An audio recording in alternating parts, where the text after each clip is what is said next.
At a loss for words? Here's a few you can use. Welcome to Night Vale.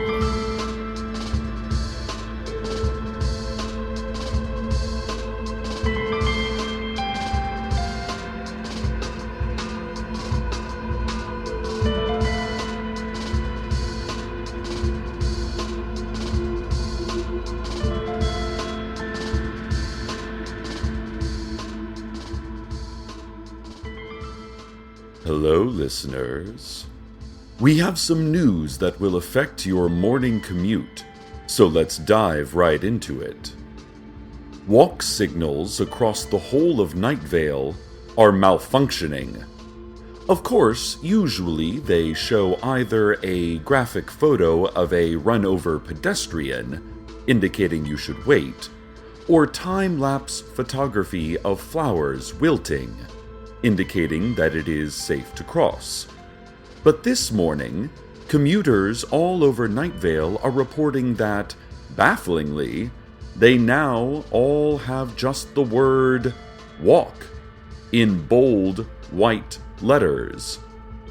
Citizens are standing by the side of the road, unsure of whether they are allowed. Cecil! Cecil, it's Dana! Oh, it's so good to be able to communicate again. Cecil? Where'd he go? I don't think he can hear me, but I'll keep talking just in case. Cecil, I have been in this desert for months now. Years, maybe. Get enough minutes and you have days, have months, have years, have the whole of your life. There's never a great shift, only a gradual sliding downwards. I can see the blinking light up on the mountain. I looked into it and my head went one way while my mind went another. A lurch outside of all that seems to be. I moved my head just a touch to the left, a glance in a world of perspectives, and I was here in your studio. Well, not here. I don't know how it happened or how long this vision in which we all pretend to be real will last. I am pretending as hard as I can. When I first got here, being a good mountain unbeliever, I turned my back to it and marched directly into the flat desert. But soon enough, I had somehow come back to the mountain. I turned and marched away again, but ended up right back here. There's a blinking light up on the mountain, and I blink in and out of its vicinity against my will. Occasionally, I see huge masked figures, warlike, towering, but also distant and listless. They haven't seen me, or if they've seen me, they haven't cared, or if they've cared, they haven't done anything with that feeling. I'm not scared of them. There are so many things in this world to be scared of. Why add to that number when the only cause is you know nothing about them and they are huge? It would make no sense. I found a door out in the desert, but it was chained shut on the other side.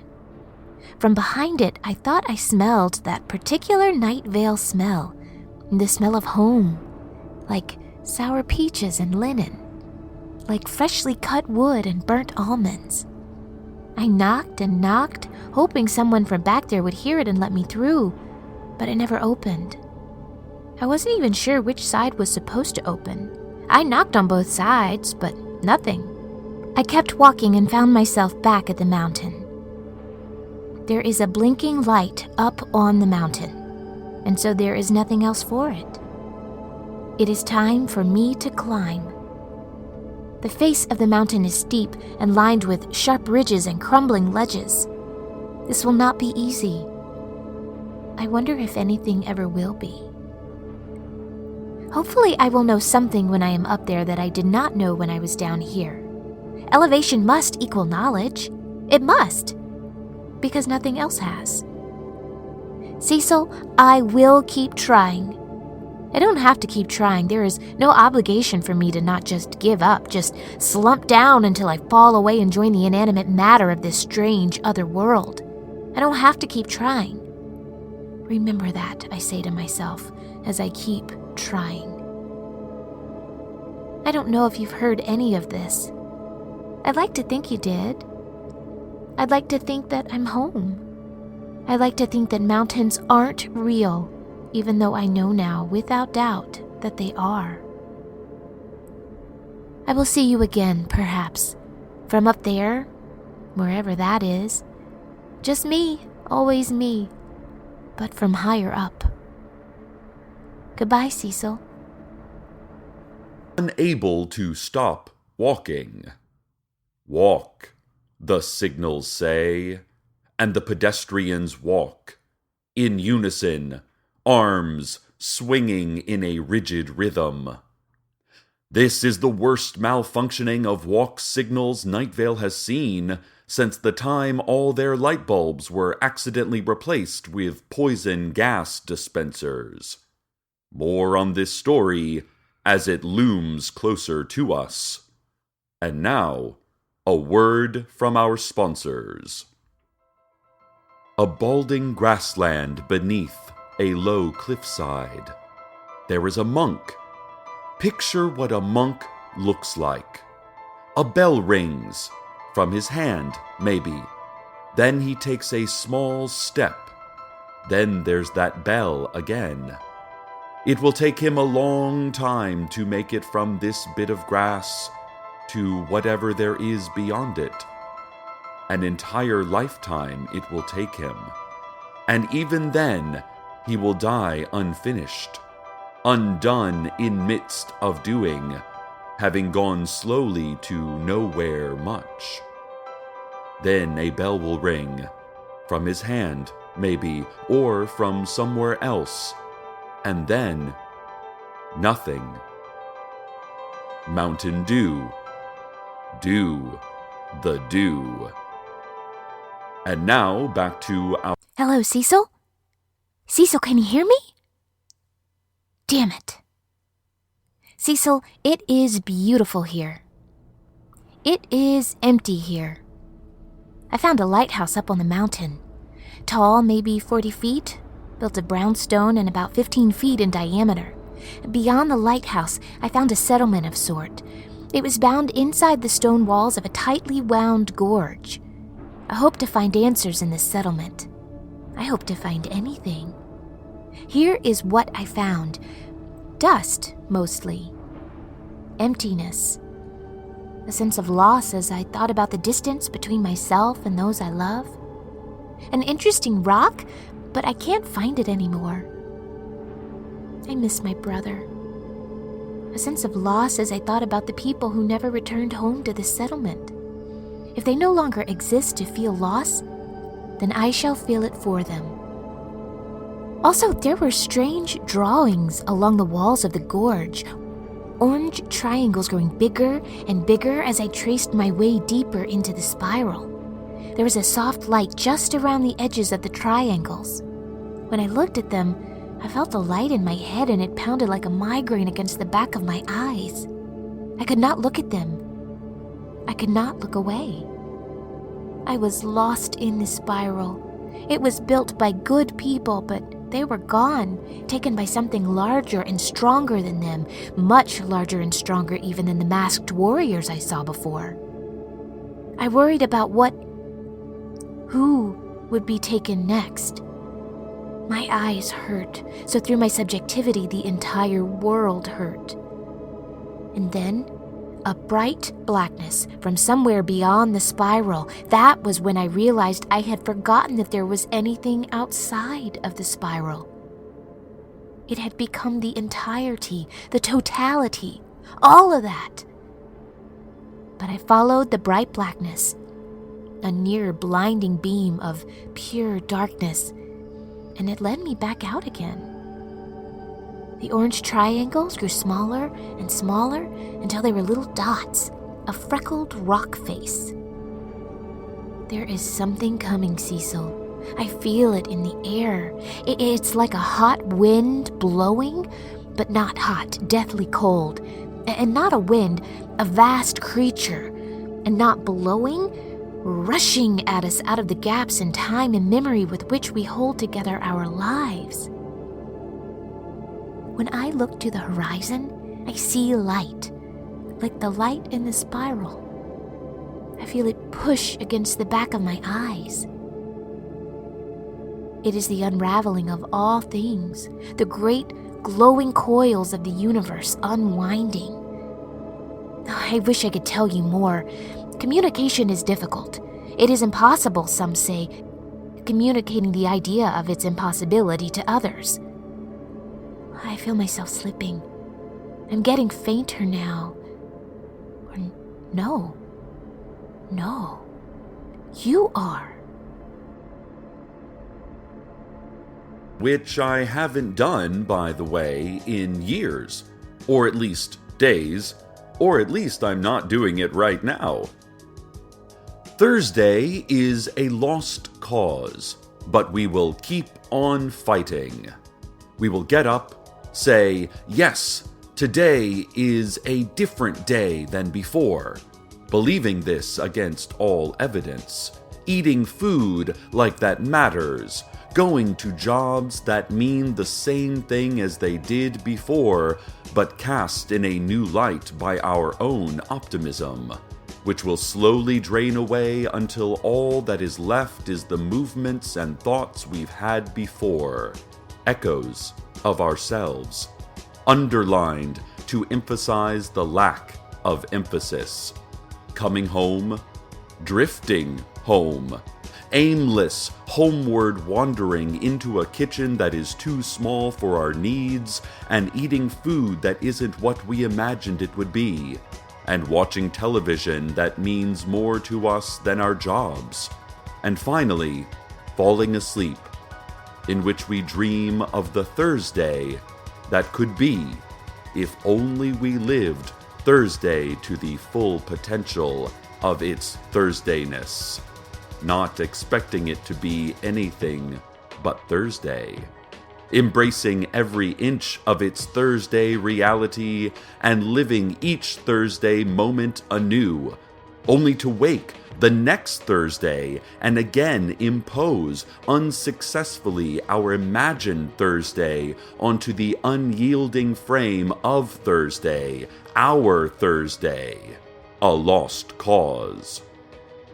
This has been the Community Calendar.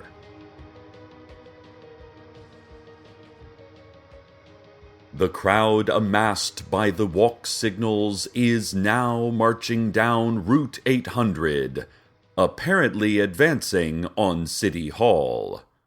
When reached for comment, the City Council said that they were definitely at City Hall, ready to receive the concerns of their constituents, and not, say, hiding in a hastily dug hole in Mission Grove Park, keeping as still as possible and breathing through their dirt gills until this all blows over. Incidentally, their comment continued, if you happen to see a conspicuous pile of earth in any parks, maybe just throw some leaves on it or put a bench over it to make it less obvious. No biggie. Just if you get a chance, that'd be cool, the council concluded, their voices noticeably muffled. Fortunately, the effect of the walk signals only reaches those who are looking at one, and I myself... Hey, what? How did that get in here? Listeners, there is a walk signal in my studio. Walk, it says. I must walk. The signal is saying so. I will have to leave my desk in order to do that. And so, before I go, I take you to the walk...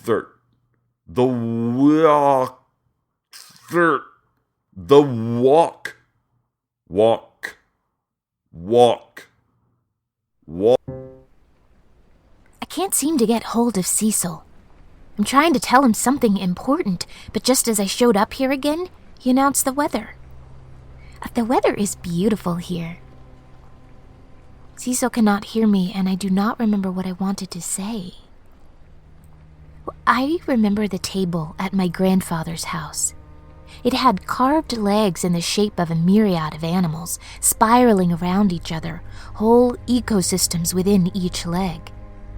But it was also well used. We ate there, we talked there, we lived around it, in rows and columns delineated by chairs and space.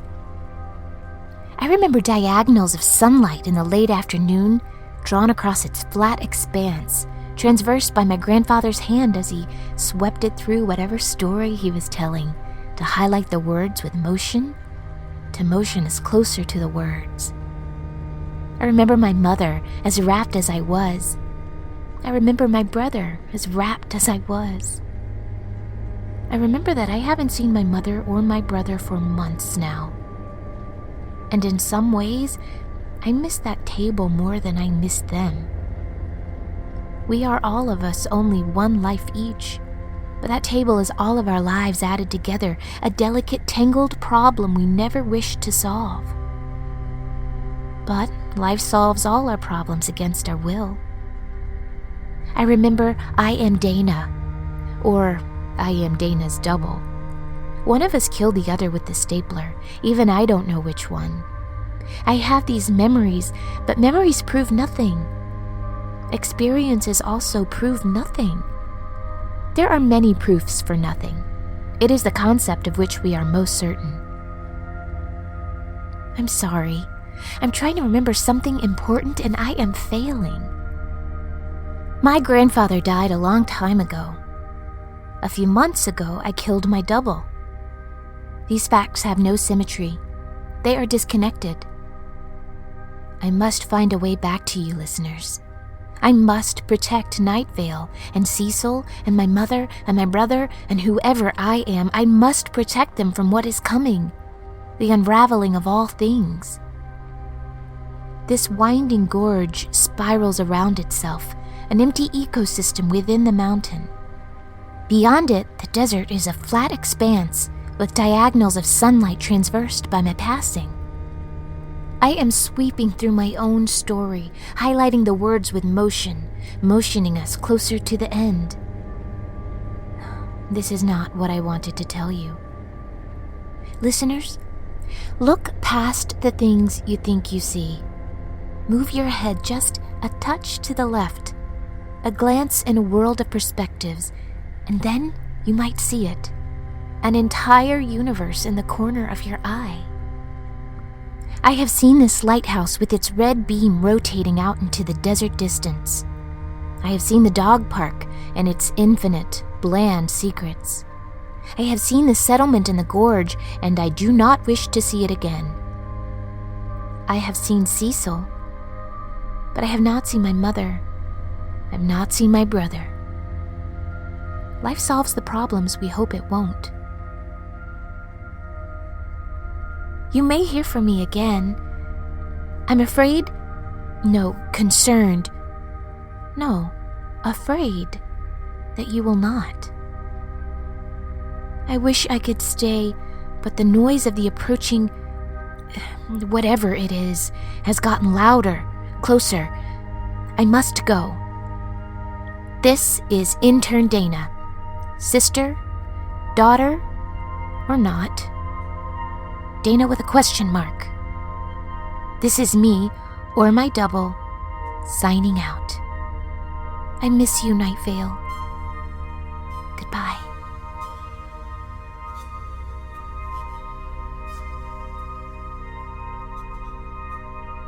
And so we are all saved again.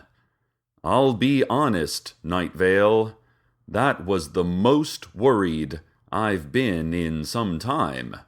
And how we were saved was so unlikely and miraculous that I feel that today will become one of the standard tales told every year on Frightening Day. Certainly, it is a story I will never forget. Here is where I leave you, not to walk away. I think I will avoid walking for a while, but certainly to go somewhere to see someone. And I don't know. If he suggests a walk, I might change my mind. He can be as persuasive as hypnotic malfunctioning city equipment sometimes, as the old saying goes.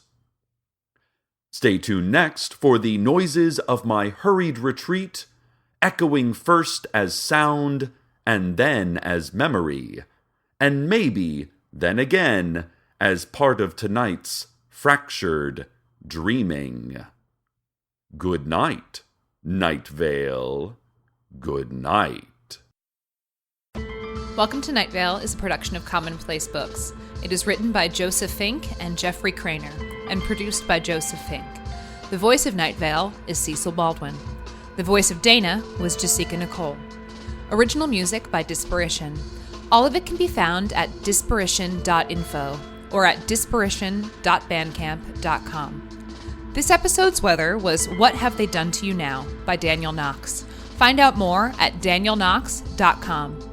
Comments, questions? Email us at nightvale@commonplacebooks.com or follow us on Twitter at Nightvale Radio.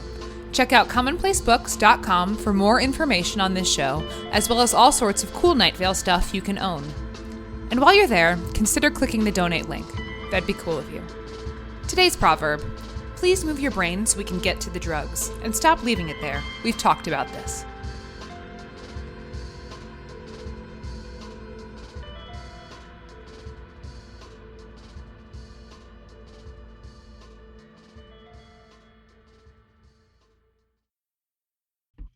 I'm Jeffrey Craner, and my friend Cecil Baldwin, well, he loves horror movies, and he's helping make scary films more approachable for me, one film at a time, in a random order, and hopefully for you too.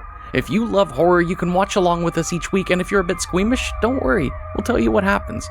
Our show is called Random Number Generator Horror Podcast Number 9, and it is available where the podcasts are.